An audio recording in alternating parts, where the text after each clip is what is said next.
आओ जान तो है बहराइच घुमा दूं, चल के दुकानिया पे बना रखिया। ओ माय गॉड, बहराइच का रैप।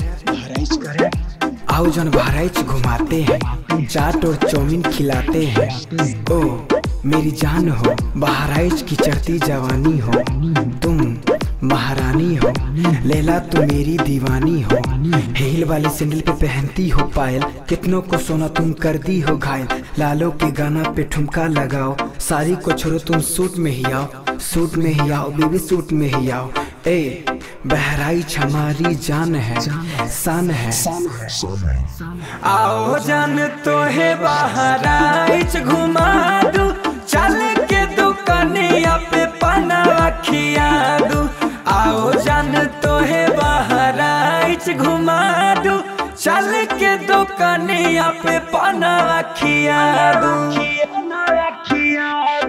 कृपाराम बहराइची बहराइच से दाल रोटी चलती है किसान से।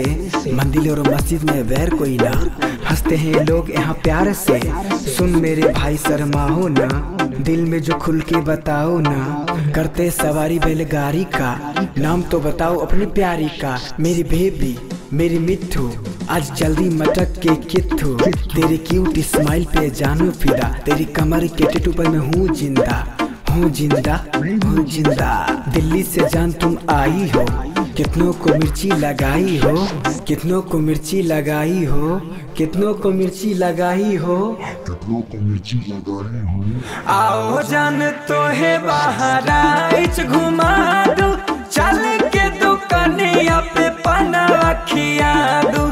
आओ जान तो है बहराइच घुमा दूं, चल के दुकानिया पे बना रखिया दूं।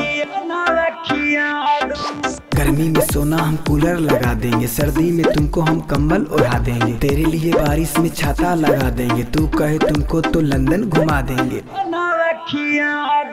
गंगा के पानी में डुबकी लगाते हैं, गोलघर पे चढ़ के फोटो खिंचवाते हैं। गुस्सा में एकदम लगती बवाली, बेबी बन जाओ मेरी घर वाली। सोना के पीछे तू छोड़ दो, बड़ी देर से देख रहा हूँ, कुछ तो बोल दो। यह पगली बहुत नादान है, पर जैसे भी है मेरी जान है। हम ईद भी मनाते, बकरीद भी मनाते, दिवाली के दीप मिलजुल के जलाते। होली के रंग में सबको भिगाते हैं, ठेकुआ छठी में बनाते हैं गाना, छठी माई का बजाते हैं। गाँव वाला राज यहाँ खेती हरियाली, आज भी पीते लोग कुआं का पानी। भोजपुरी गाना में बहुते मिठास बा, आवा न जान आज तोहरा से प्यार बा, तोहरा से प्यार बा, तोहरा से प्यार बा, तोहरा से प्यार बा। आओ जान तो है बहराइच घुमा दूं, चल के दुकानिया पे बना रखिया दूं। आओ जान तो है बहराइच घुमा दूं, चल के दुकानिया पे बना रखिया दूं।